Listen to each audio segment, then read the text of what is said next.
So after Fable 5 got taken away, the obvious question was pretty simple. What do you use now? Because for a lot of people, Fable 5 was not just another model. The whole appeal was that it felt like a serious jump in reasoning, research, tool use, and long horizon work.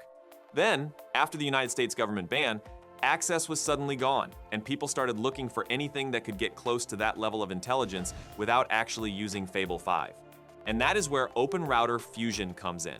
OpenRouter introduced Fusion as a compound model system, and the idea is almost suspiciously simple.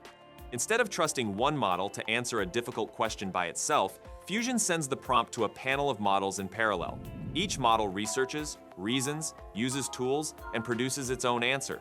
Then a judge model reads all of those answers, looks for where they agree, where they disagree, what each one missed, what each one uniquely found, and then fuses everything into one final response. So this is not just basic model routing. It is more like creating a mini research team. One model might find a strong source, another might notice a contradiction, another might frame the issue better. Then the judge model turns those separate answers into one cleaner answer.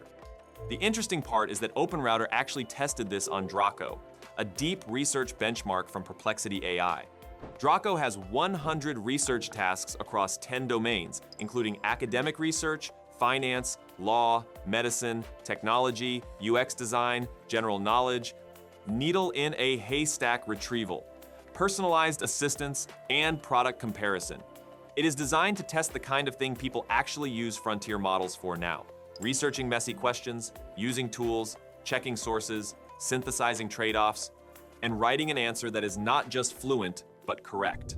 On that benchmark, Claude Fable 5 by itself scored 65.3%, GPT 5.5 scored 60%. DeepSeek V4 Pro scored 60.3%, which surprised even OpenRouter because it landed around the same range as Opus and GPT 5.5. Claude Opus 4.8 scored 58.8%. Kimi K 2.6 scored 53.7%. Gemini 3.1 Pro scored 45.4%, and Gemini 3 Flash scored 43.1%. But once they fused models together, the numbers changed. Fable 5 plus GPT 5.5, synthesized by Opus 4.8, scored 69%. That beat every individual model in the test, including Fable 5 itself. Opus 4.8 plus GPT 5.5 plus Gemini 3.1 Pro scored 68.3%. Opus 4.8 plus GPT 5.5 scored 67.6%. And then they tried something weird. Opus 4.8 fused with another run of Opus 4.8, with Opus again acting as the synthesizer. That scored 65.5%, a 6.7-point jump over solo Opus 4.8. That last one is important because it shows that some of Fusion's lift is not only coming from different model families. Some of it comes from the synthesis process itself. Run the same model twice, and it may search differently, reason differently, choose different sources, and make different trade-offs. Then the synthesizer can compare both paths and keep the better parts. But the result that really got people talking was the budget panel. OpenRouter fused Gemini 3 Flash, Kimi K 2.6, and DeepSeek V4 Pro, then used Opus 4.8 to synthesize the final answer. That scored 64.7%. Fable 5 scored 65.3%. So the difference was only 0.6 percentage points, and OpenRouter said the budget panel came within 1% of Fable's score at about half the cost. That is why people started calling this Fable-level intelligence at half the price. It is not literally the same thing in every task, but for this kind of deep research, the gap was tiny. And when you talk about production AI, tiny quality differences and large price differences matter. One comparison put Fusion at roughly $1.50 to $3 per million input tokens, and around $4 to $6 per million output tokens, depending on the model mix. Fable 5 was estimated closer to $3 to $6 per million input tokens, and $9 to $15 per million output tokens. So the output side, where long answers and research tools burn the most money, can be dramatically cheaper. Now, you've probably noticed how much attention Claude is getting right now. Anthropic keeps adding new models and features, from Claude Code and Claude Artifacts to skills, connectors, design tools, and more. And honestly, it makes sense. Claude has become one of the most useful AI tools for turning an idea into something real, whether that means building an app, creating a presentation, organizing research, planning your week, or speeding up work that would normally take a whole team. The problem is that a lot of people keep saying learn Claude without actually showing you a clear way to use it properly. That's why today's sponsor is hosting the world's first Claude-a-thon, a 2-day live workshop happening this weekend from 10 a.m. to 7 p.m. Eastern Time. It's a deep dive into Claude, practical use cases, and more than 10 other AI tools, and they're opening 1,000 free seats for a limited time. Inside the workshop, you'll learn how to use Claude for deep research, build artifacts and dashboards, create full presentations, set up connectors like Indeed for job search, build custom GPTs and agents, and use AI tools for visuals, videos, and automation. You'll also get bonus resources like Claude codes, a prompt library, and a personalized AI toolkit builder. Link is in the description, or scan the QR code to join before the free seats close. All right, now back to the video. If a company is generating 10 million output tokens a day, that is not some tiny hobby bill anymore. At Fable-style pricing, that could mean around $90,000 to $150,000 per month in model inference. With Fusion-style pricing, that could fall closer to $40,000 to $60,000 per month. The exact number depends on the workload, but the direction is obvious. If you can get similar quality at half the price, a lot of teams will at least test it.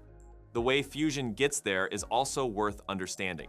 In OpenRouter's benchmark, every model had access to the same 3 server tools: Web Search through Exa, Web Fetch through Exa, and Bash.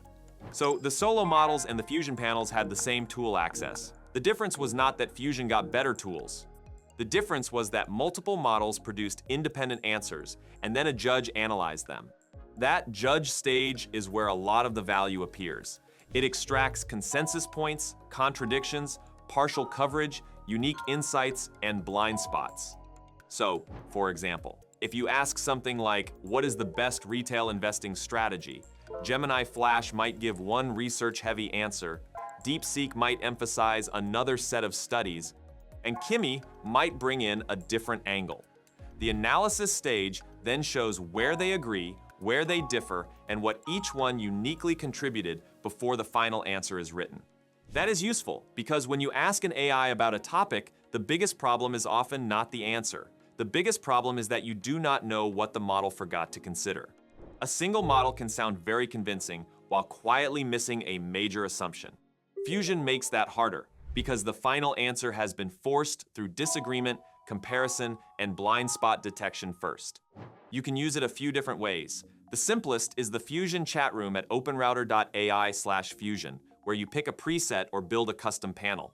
You can also call it directly in the API by using the model slug openrouter/fusion, so it behaves almost like calling a normal model.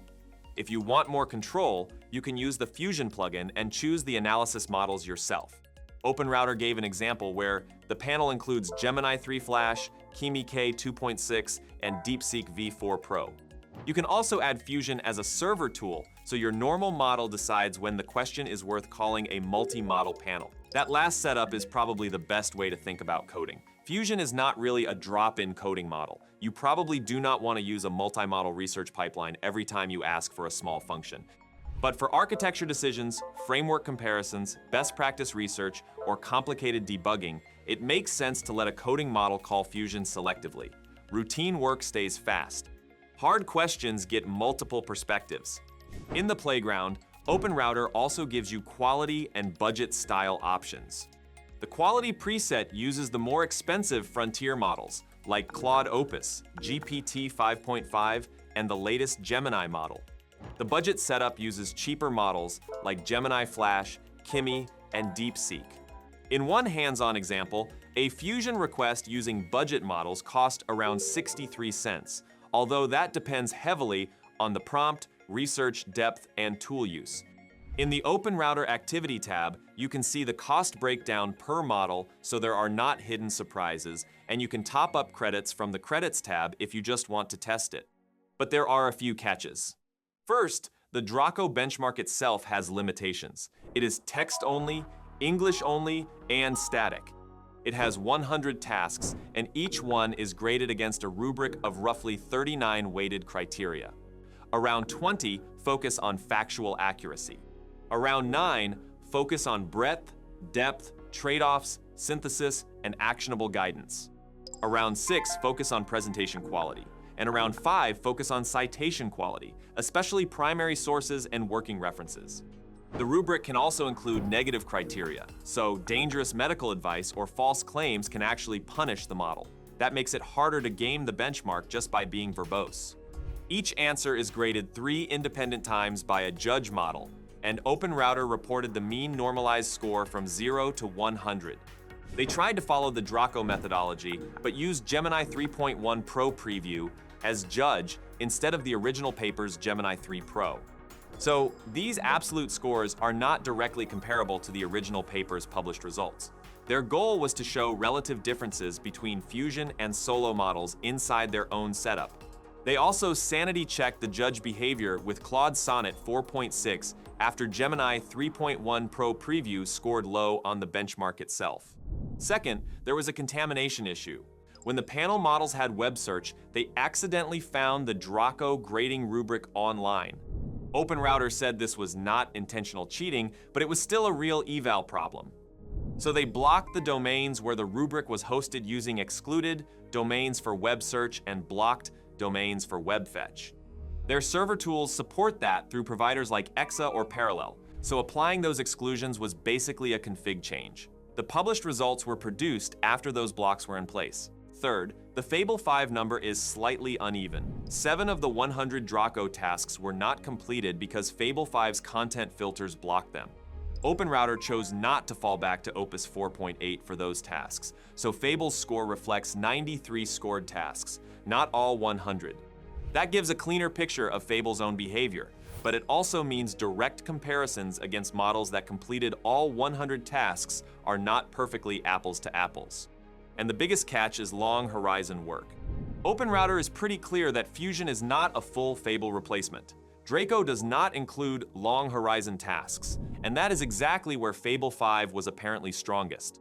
Long horizon tasks are the jobs where the model has to work through many dependent steps: browsing, coding, planning, editing, fixing errors, using tools, and continuing for a long time without losing the plot. Fusion is strong when multiple models can attack the same question in parallel, but deeply sequential work is different. If step 20 depends on step 19, you need stable memory, careful state tracking, and consistent planning. Fusion can struggle there, especially if different steps are routed or blended across different models without one persistent identity carrying the whole workflow. Fable 5 has an advantage there because it is a single model with stronger long context coherence and instruction fidelity. That can matter for huge documents, large codebases, and layered prompts. But Fable is not perfect either. Long workflows can still suffer from context drift, compounding mistakes, instruction forgetting, and premature stopping. And because anthropic models are heavily safety trained, they can sometimes stall or add friction in a workflow if they detect risk halfway through. So the real choice is use case dependent. Fusion makes a lot of sense when cost efficiency matters, when you have high volume workloads, when the tasks vary a lot, when model diversity is valuable, or when you want strong, deep research without depending on a single provider. Fable 5 makes more sense when you need a single known model for compliance, audit logs, strict reproducibility, enterprise contracts, complex long context reasoning, or situations where small behavior changes are unacceptable. MindStudio's take is that benchmarks are useful, but the real test is your own workflow. They present both Fusion and Fable 5 inside a platform with more than 200 models, so builders can swap models without managing separate API keys or rate limits. They also argue that structured workflows reduce the long horizon problem, because instead of asking a model to plan 50 steps alone, you define the sequence and let models reason inside each step. Their REMI product fits the same pitch. It asks scoping questions, writes specs, manages builds, and uses MindStudio's existing infrastructure like managed databases, auth, payments, crons, and over 1,000 integrations.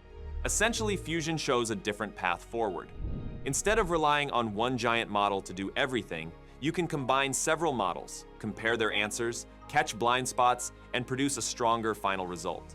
It still does not fully replace Fable 5, especially for long horizon tasks, but for deep research and complex questions, it is probably the closest practical workaround available right now. Alright, that's it for this one. Let me know if you would actually use Fusion. Thanks for watching, and I'll catch you in the next one.